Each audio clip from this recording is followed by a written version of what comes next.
Bienvenidos a una sesión más de este ciclo del Círculo Bastiat que he dedicado a comentar para ustedes las principales ideas que nos presenta Ayn Rand en su libro La virtud del egoísmo. Estamos ya en el capítulo 14, cuyo título es La naturaleza del gobierno, y las dos preguntas que se hace Ayn Rand son: ¿necesitamos los seres humanos de un gobierno? ¿De una organización cuyos tres principales poderes son prohibir, obligar y castigar? Y si la respuesta es que sí, luego viene la pregunta más interesante: ¿por qué? Bueno, y en estas andamos, ¿sí? En analizar la respuesta que da Rand a por qué los seres humanos, sobre todo si pretendemos convivir civilizadamente, necesitamos de un gobierno. Dice Rand: para que los hombres puedan vivir juntos en una sociedad pacífica, productiva y racional, relacionándose para su mutuo beneficio, deben aceptar el principio social básico sin el cual no puede existir una sociedad moral o civilizada: el principio de respetar los derechos del individuo. El derecho a la vida, el derecho a la libertad, el derecho a la propiedad. Con lo cual creo yo que todo mundo está de acuerdo. A ver, para convivir civilizadamente tenemos que respetar los derechos de los demás, como los demás tienen que respetar mis derechos, porque esto de la justicia, que es el respeto a los derechos de los demás, es un camino de ida y vuelta. Yo respeto tus derechos, tú respetas los míos. Todos respetamos los derechos de todos. Pero entonces la pregunta surge: ¿y qué hacer con aquellos que nunca faltan y siempre aparecerán, que no están dispuestos a respetar los derechos de los demás? ¿Sí? Que lo que quieren es, en mayor o menor medida, violar los derechos de los demás. Desde una violación gravísima, como puede ser el asesinato, hasta otra menos grave, pero violación al final de cuentas, como puede ser el robo de la cartera. Y es ahí donde empezamos a encontrar la respuesta que da Rand a la pregunta: ¿por qué necesitamos un gobierno? Dice Rand: si una sociedad no proporcionara a sus integrantes una protección organizada contra la fuerza, contra el uso ofensivo de la fuerza, contra la violación de sus derechos, obligaría a todo ciudadano a estar permanentemente armado, a convertir su hogar en una fortaleza, a disparar contra cualquier desconocido que se acercase a su puerta, lo cual me parece un poquito exagerado de parte de Rand, o a unirse a una pandilla de protección de ciudadanos que lucharía contra otras pandillas similares, lo cual tendría como consecuencia la degeneración de esa sociedad en un caos de leyes de Lampa, de vigencia de la fuerza bruta, en una guerra perpetua semejante a la de tribus salvajes y prehistóricas. A ver, ¿qué es lo que está diciendo Rand?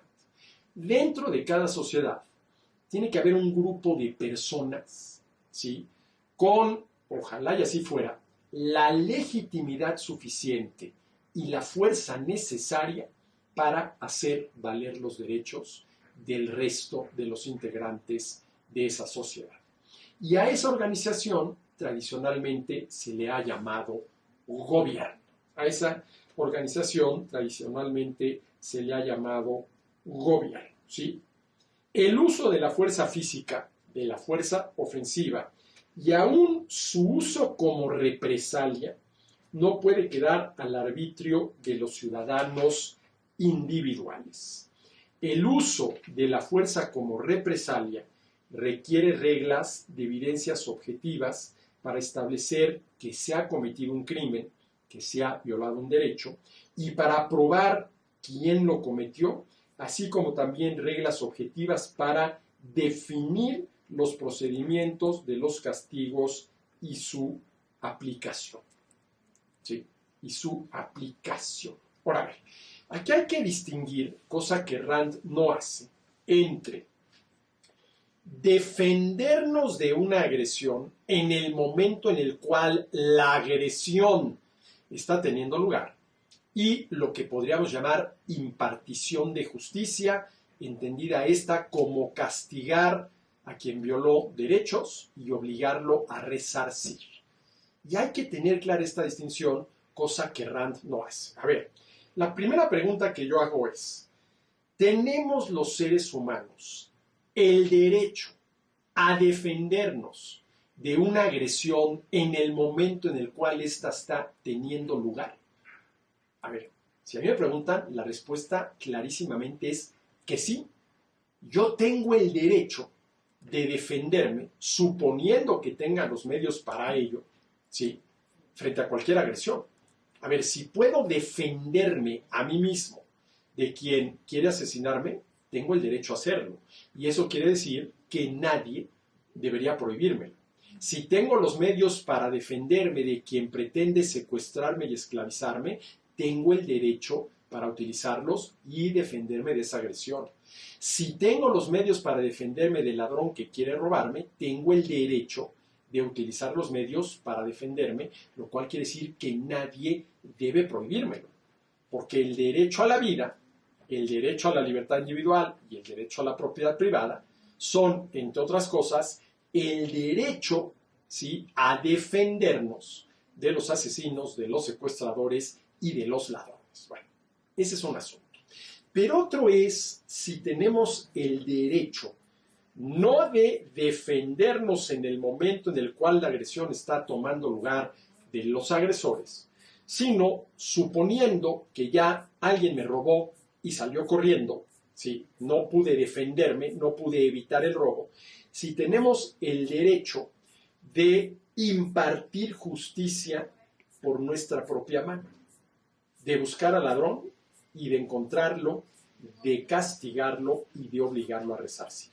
A ver, ahí estamos ya hablando de una cosa totalmente distinta. Porque a mí me queda muy claro que yo tengo el derecho, ¿sí?, de defenderme frente al ladrón. Y si tengo los medios para hacerlo y considero que puedo defenderme de manera eficaz, ¿sí?, tengo todo el derecho de hacerlo. Y nadie, ¿sí?, debe impedírmelo. Pero vamos a suponer que no logré defenderme del ladrón, que el ladrón me robó y salió corriendo con mi cartera. Entonces la otra pregunta es si tengo el derecho de buscarlo y si lo encuentro, de castigarlo y obligarlo a resarcirme. Es decir, si tengo el derecho de impartir justicia por mi propia mano. ¿Sí? ¿Y qué pasaría si cada quien impartiera justicia por su propia mano?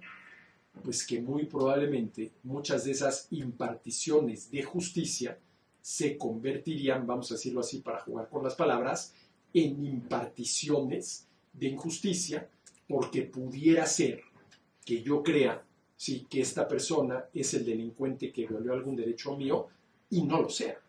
Y vamos a suponer que sí fue el que violó algún derecho mío, y entonces el castigo que le impongo es totalmente excesivo. A ver, vamos a suponer que por hambre me robó la bolsa con el pan y salió corriendo. Y lo encuentro, y efectivamente es el ladrón, ¿sí?, porque el hambre no le quita lo ladrón, ¿sí? Y entonces yo decido que el castigo por haberme robado la bolsa del pan es la muerte, y ahí le pego un tiro. Bueno, pues es un castigo totalmente desproporcionado a la naturaleza del delito, robarte una bolsa de pan, ¿sí? Entonces, una cosa es que sí tenemos el derecho, cosa que ya lo veremos en una próxima sesión, Ayn Rand niega, ojo, y esto es muy importante, sí tenemos el derecho de defendernos frente al agresor en el momento de la agresión. Sobre todo si no hay un agente del gobierno alrededor que cumpla con la tarea propia del gobierno, que es defendernos de ese tipo de agresiones. Pero otra cosa muy distinta es decir que también tengo el derecho de impartir justicia por mi mano. Y a ver, esto de la justicia, entendida como la virtud por la cual respetamos los derechos de los demás, tiene, vamos a decirlo así, dos momentos. El primer momento de la justicia es el de la práctica de la justicia, que consiste en respetar los derechos de los demás y que nos compete a cada uno de los ciudadanos. ¿Sí? Yo tengo la obligación de respetar el derecho de los demás. Y si se lo hago, estoy practicando la justicia, estoy respetando el derecho de los demás.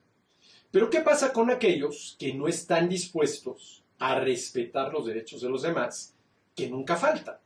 Bueno, eso nos lleva al segundo momento de la justicia, que es el de la impartición de justicia, que consiste, ¿sí?, en castigar al delincuente, y delincuente es quien viola derechos de terceros, y obligarlo a resarcir, para lo cual hay que encontrarlo, enjuiciarlo, para estar ciertos de que él es el delincuente, y si más allá de cualquier duda razonable concluimos que efectivamente él es el delincuente, castigarlo, imponerle algún castigo y obligarlo en la medida de las posibilidades a resarcir a la víctima. Entonces, esto de la justicia se divide fundamentalmente en dos momentos. El primer momento, que es el de la práctica de la justicia, respetar los derechos de los demás, ¿sí?, que nos compete a cada uno de los ciudadanos, y el segundo momento que aparece frente a los violadores de derechos, que consiste en castigarlos y obligarlos a resarcir, impartición de justicia, que es la tarea propia del gobierno, porque yo sí creo que no conviene que cada uno imparta justicia por su propia mano, porque eso puede degenerar en impartición de injusticia, ¿sí? Impartición de injusticia, ¿sí?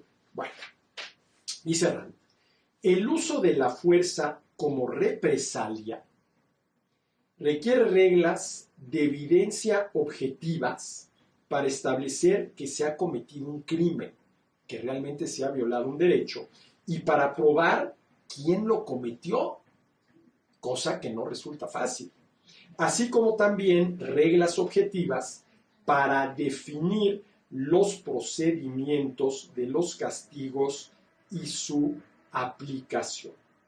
Si una sociedad dejase el uso de la fuerza como castigo, el uso defensivo de la fuerza, en manos de los ciudadanos individuales, degeneraría en un gobierno, entre comillas, de bandoleros, con ejecuciones sin juicio previo y una interminable serie de sangrientas contiendas privadas o vendetas. Ahora, a ver, hasta ahorita hemos hablado del uso ofensivo de la fuerza, el uso defensivo de la fuerza para defendernos del uso ofensivo de la fuerza. Pero hay un tercer uso de la fuerza, ¿sí?, que podríamos llamar el uso punitivo de la fuerza, cuando la fuerza se usa para castigar al delincuente. Y además del uso punitivo de la fuerza, podríamos considerar el uso reparador de la fuerza, cuando ésta se usa para obligar al delincuente a resarcir a su víctima, a reparar el daño causado. No nada más hay uso ofensivo de la fuerza y uso defensivo de la fuerza. A ver, uso ofensivo de la fuerza, el ladrón apuntándome con una pistola para que le entregue la cartera. Uso defensivo de la fuerza, ¿sí?, yo defendiéndome del ladrón, para lo cual tengo que calcular muy bien si tengo los medios, la habilidad, la destreza, para poder, por ejemplo, desarmar al ladrón, someterlo y evitar que me robe. Pero si considero que no, que más me vale entregarle la cartera, porque si no me va a pegar un tiro, ¿sí?, entonces tendría que aparecer el uso punitivo de la fuerza, para lo cual previamente habría que encontrar al ladrón, ¿sí?, y castigarlo por el delito que cometió. Uso punitivo de la fuerza. Pero no nada más castigarlo por el delito que cometió, sino obligarlo a resarcir, que me regrese la cartera con el dinero que me robó, más los intereses devengados durante el periodo que él pudo disponer de mi dinero. Y eso sería, vamos a llamarlo así, el uso reparador de la fuerza. El uso reparador de la fuerza. Ahora, lo que queda claro para Rand es que si una sociedad dejase el uso de la fuerza como castigo, es decir, el uso punitivo de la fuerza, en manos de los ciudadanos individuales degeneraría en un gobierno, entre comillas, porque habrá que ver si eso sería realmente un gobierno, de bandoleros, con ejecuciones sin juicio previo y una interminable serie de sangrientas contiendas privadas o vendetas, lo cual evidentemente no debería de ser. Ahora, ¿cómo evitar que el uso punitivo y reparador de la fuerza no se utilice de manera injusta? Lo que dice Rand es que conviene que tengamos un gobierno honesto y eficaz que se dedique precisamente al uso punitivo y reparador de la fuerza, tema al que volveremos en la siguiente sesión.